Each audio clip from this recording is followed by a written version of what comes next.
So today we're going to focus our attention on the concept of the class complement. You'll see this explicitly in the immediate inferences known as obversion and contraposition.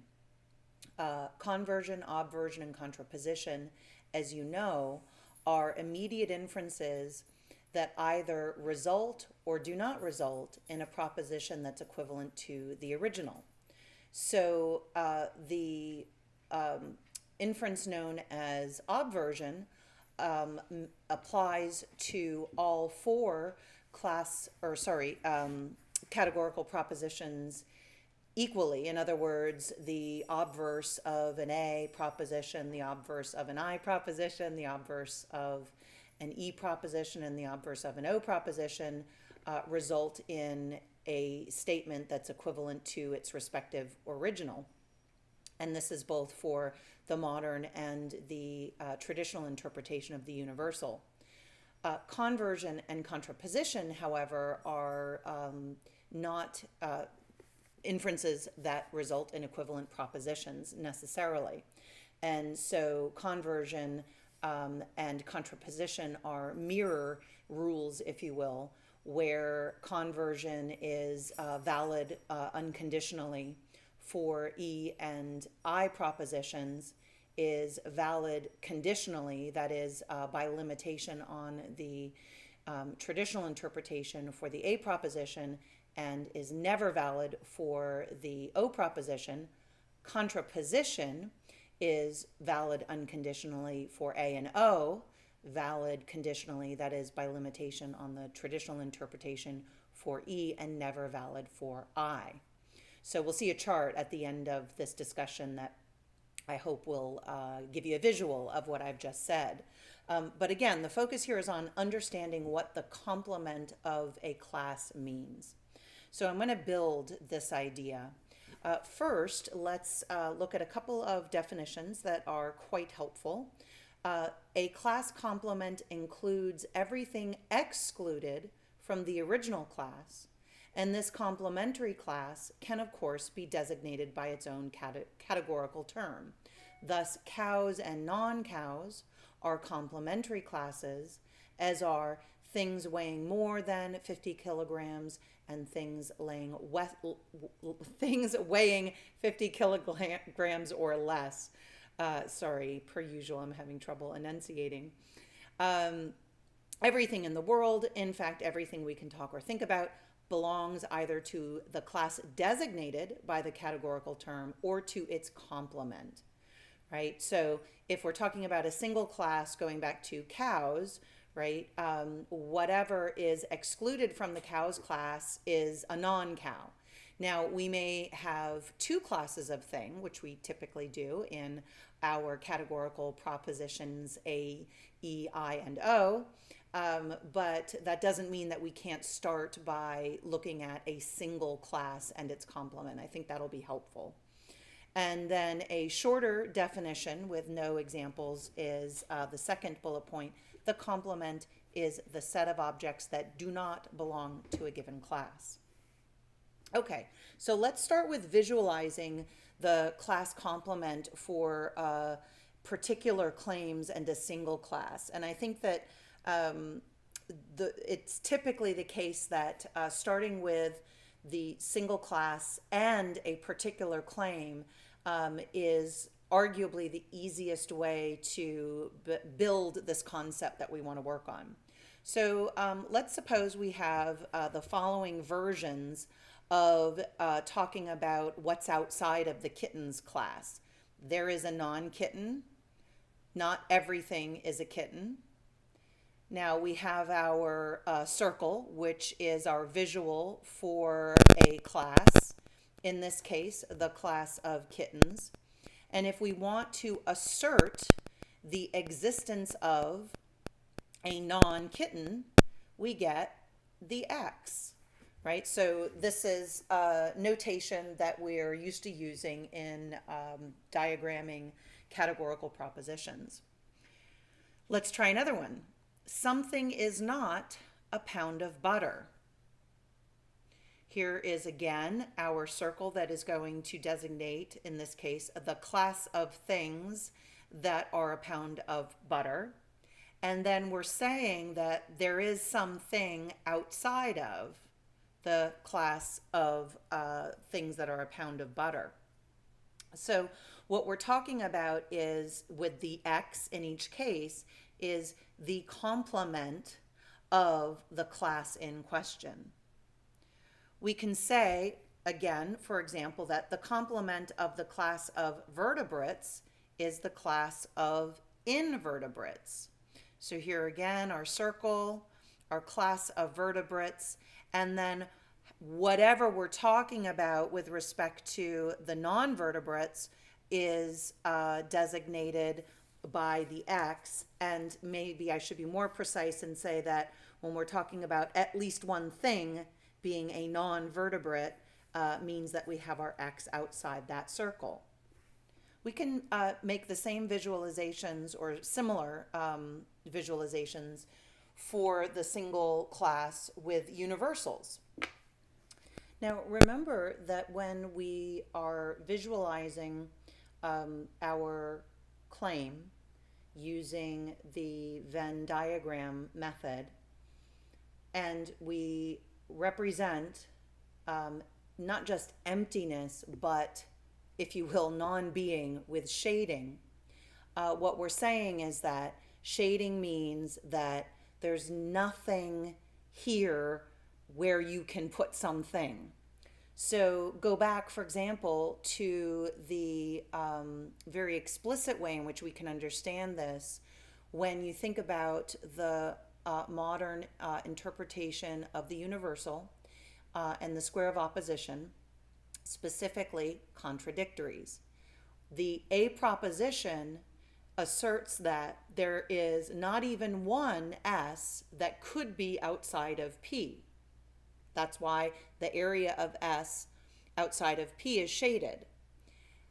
If you go diagonally to your right on that square to the contradictory claim, the O proposition, you'll see that there is in fact an X in the area of S outside of P, which says that there is at least one S that's not a P. So the shading says you can't put anything here, there couldn't be anything here, whereas an X says there is something here. So let's bear that in mind when we look at the following iterations of the ghosts claim. So what we're saying here is that ghosts are non-existent.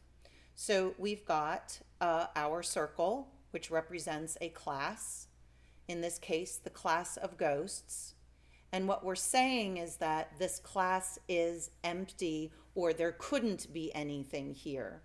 So this emptiness, or this inability for there to be anything that exists here, is represented by shading. Same with the class of elves. There aren't any elves, so the area that represents the class of elves is shaded. So now I hope we're ready to talk about multiple classes. Again, we're going to start with the particular claims because I think that they tend to be easier to grasp when we're talking about the complement of a class. So you know already that categorical propositions are standardly expressed as a relationship between two classes of thing. So for example, the A proposition, all SRP, can be an articulation about the class of virtuous people in relation to the class of trustworthy individuals. When we're talking about the class complement, we're talking about the negation of one of those classes. So for example, the two negative propositions, the universal negative and the particular negative, are already examples of class complementariness. So let's talk a little bit more about this, and then we can talk about the immediate inferences where the class complement sometimes gets to feel mentally a bit tricky. The E proposition's logical structure reflects reciprocal exclusivity, namely that every S is not a P and every P is not an S. The word no tells us both the quantity of the class in question as well as the negative relation that it bears to the other class. You probably are comfortable with the non-standard articulation of the E proposition as all S are not P. The O proposition structure reflects a non-mutually exclusive relationship. Namely, the claim is just that at least one member of the S class is excluded from P. Or we could say that the P class excludes from itself at least one thing, namely this S. What we're saying by not P doesn't tell us how many of the class in question are excluded, just that there is at least one. So let's start with contraposition. So what I want to do is offer up two classes of thing, the class of ants and the class of insects. Now we know when we draw a Venn diagram, these circles will overlap, but for right now, let's leave them separate from each other. When we say some ants are insects, and we then contrapose the claim, we do so by swapping the subject and predicate positions or switching them, and then adding the complement to each. So some ants are insects becomes some non-insects are non-ants. Now let's look at the O proposition and its contraposition, or its contrapositive. Some ants are not insects becomes some non-insects are not non-ants. All right, so we've got our two particular propositions. One is affirmative, one is negative. When they are contraposed, we end up with a complement for each of the resulting subject and predicate classes. Let's go back to our I proposition contraposed. When we say that some non-insects are also non-ants, we're saying that there is at least one thing that is not only not an insect, it's also not an ant. So I've put the X in between the two circles. It's not inside the class of ant circle, and it's not inside the class of insect circle. Now let's look at the claim some ants are not insects and its contrapositive. Notice that here we have an X that is in the class of ants, but not in the class of insects. So if you drop your eyes to the contraposed O proposition, you see that the claim is some non-insects are not non-ants. That double negative basically says that there is at least one non-insect that is a non-ant. And we'll see when we push these circles together to get the traditional Venn overlap that the contraposed O proposition is equivalent to its original. Notice, however, if you look at the X that's outside of both circles, that's the X that refers back to the contraposed I proposition, that does not at all look like what we will get from an I proposition. So what I can do real quick is see if I can help make this a little bit clearer by getting our pen going. All right, so we're talking about the I proposition. You know and I know that the I proposition for ants and insects and any I proposition looks like this. But you'll see on the next slide, but let me go ahead and show you really quickly here. When we contrapose this claim, we end up with an X that's outside of each circle. Okay, now let's go ahead and look at the universals. Okay, so we have all ants are insects.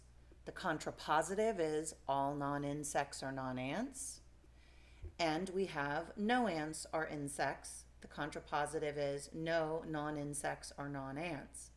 Now, if you're like me, the contrapositive of each of these universal propositions doesn't feel super intuitive. Depending on the example that I use, I see the contrapositive of the A proposition very clearly. I rarely see clearly the contrapositive of the O proposition. And I'm still not exactly sure why, but I do know that I can at least follow the rules, so that helps. I know, for example, that a contraposed A proposition is equivalent to the original on both the modern and traditional interpretations. The contraposition of the E proposition is not equivalent to the original on the modern interpretation, so that's not a valid inference on the modern interpretation, but it is valid to limit the E claim first to its subaltern, that is the O proposition, and then contrapose that proposition. We already know that contraposition is valid for the O proposition. So depending on which interpretation you're dealing with, contraposition could result in an equivalent proposition. And then lastly, we've already seen that contraposition is not valid for the I proposition ever. And but so going back to the confusion that I mentioned, let's see if we can make some sense out of these propositions with the circles separated out. You might also bring to bear the discussion we had about the class complement when we were dealing with a single class, right? Talking about the non-existence of ghosts. So let's start with the universal affirmative. All of the non-insects are non-ants. Now, what I'd like you to do is go back to your understanding of the contradictory claims A and O. If the O proposition is true, so the proposition some ants are not insects is true, then that means that the A proposition is false. But here, what we're trying to do is show that the A proposition is true.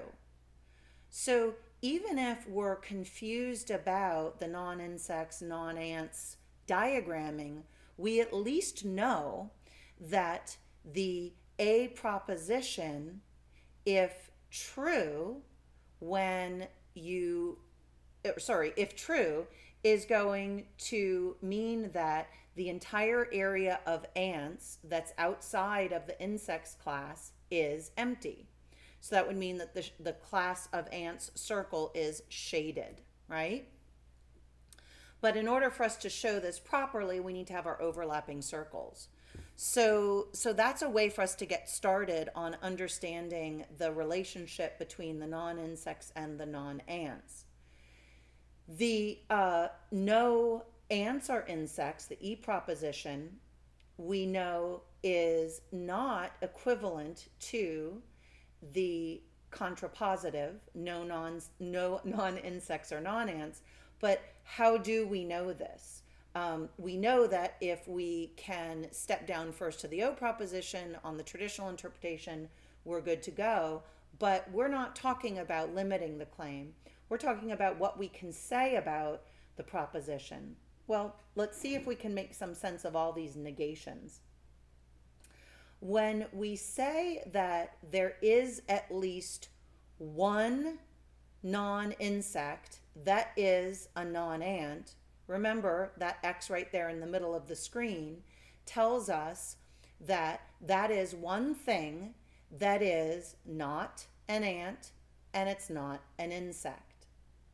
Now, if we want to say that nothing that's a non-ant, or sorry, nothing that's a non-insect is a non-ant, then we're going to shade the area outside of both circles. Again, it'll be a little bit easier to see how this plays out when we put our circles together so that we have an overlap area. So let's go ahead and do that now. So we have our class of ants. We have our class of insects.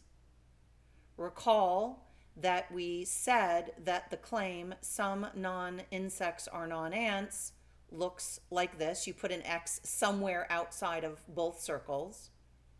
And this proposition is not the same, it's not logically equivalent to the original I proposition.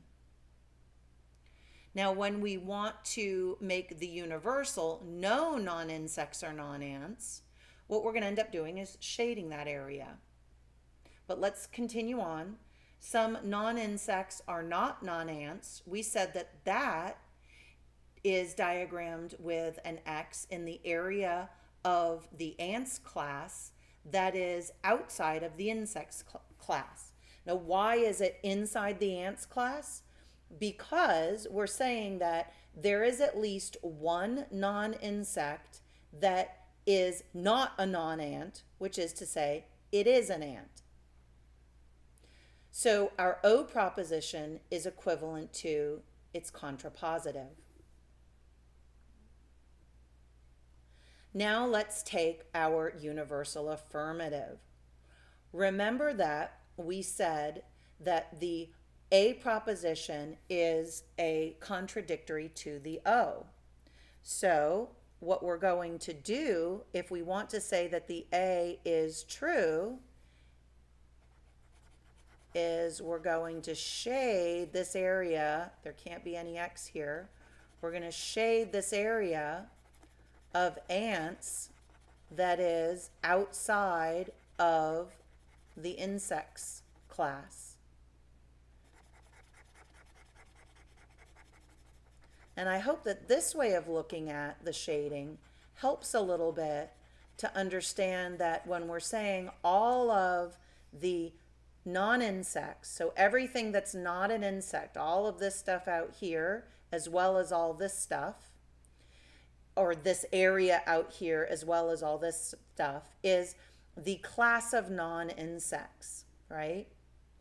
But all the non-insects are also non-ants. So what we need to do is show that there can't be an ant that is outside the class of insects. And so we get the shading.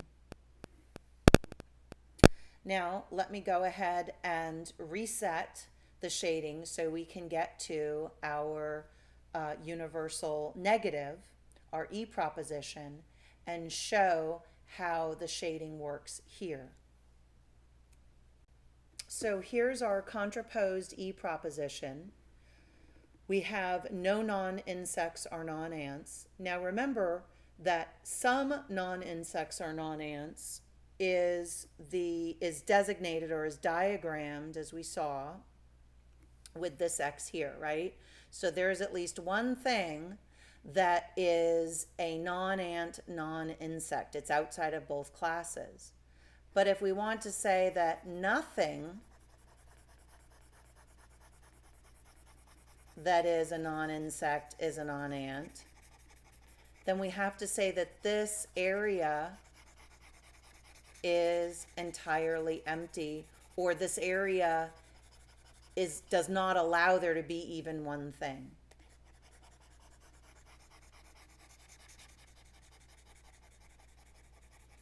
Another way to think about it is that what we're saying is that just as our A and our O are contradictories, our I and our E are contradictories.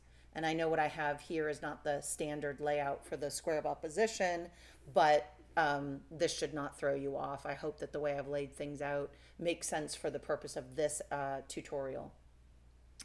So since there can't be anything here, this whole area is shaded.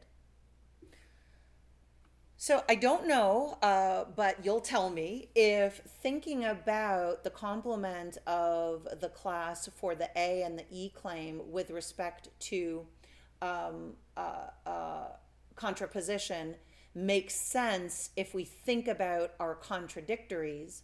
But I think it helps at least begin to get us some access into the otherwise rather counterintuitive articulation of the class complements in contraposition for the universal propositions. So let's move on to obversion.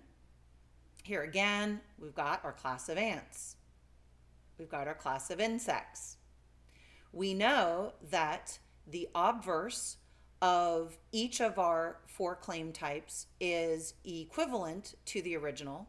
And again, I'm starting with the particulars because I think they tend to be in some respects more intuitive than the universals when we're talking about class complements. And so we've got some ants are insects, some ants are not non-insects, some ants are not insects, some ants are non-insects. Remember, with obversion, we change the quality of the claim. So we move from a universal to a negative, or from a negative, or I'm sorry, I said universal. We move from an affirmative to a negative, or a negative to an affirmative. And then we introduce the class complement to the resulting predicate. It's not the resulting predicate, to the predicate. The predicate stays the same. So we get some ants are not non-insects, which is to say there is at least one ant that is an insect. And as you can imagine, we're going to need to have the overlap in order for us to diagram this properly. We can handily, however, diagram our O proposition that is obverted by putting an X in the class of ants circle that is already outside the class of insect circle. Then our universals, all ants are insects, becomes no ants are non-insects, is going to require that we shade the area of ants that is outside of insects. But if I go ahead and shade that area now without leaving a gap for whatever ants there may be being insects, then and that area has to be in the overlap with the insects class, then I will have actually diagrammed a different claim. So we're not going to diagram that yet. On the other hand, when we say that no ants are insects, all the ants are non-insects, what we could do, although I'm a little bit hesitant to do so, is we could shade the area of outside or in between the two circles that's outside of them. But I don't think that would be entirely accurate, so I'm not going to do it. Instead, we will diagram these together. All right. Let's start with our particulars. Our particular affirmative, the I proposition. Some ants are insects. We'll put an X here. Some ants are not non-insects. So there is at least one ant that is not outside of the insects class. It's not a non-insect, so we've got our X in the same place, the area of overlap. How about our O proposition? Some ants are not insects, so there is at least one ant that is outside of this insects class. And then some ants are non-insects. There is at least one ant that is a non-insect. That is, it's an ant, but it is a non-insect. It's outside of the insects class. Okay, how about all ants are insects? That's our A proposition. If all ants are insects, that means that there can't be any possible X in the area of ants that's outside of the class of insects. Whatever ants there may be, they're all in here. No ants, there's not even one ant that is a non-insect, which is to say there's not even one ant that's here in the non-insect category.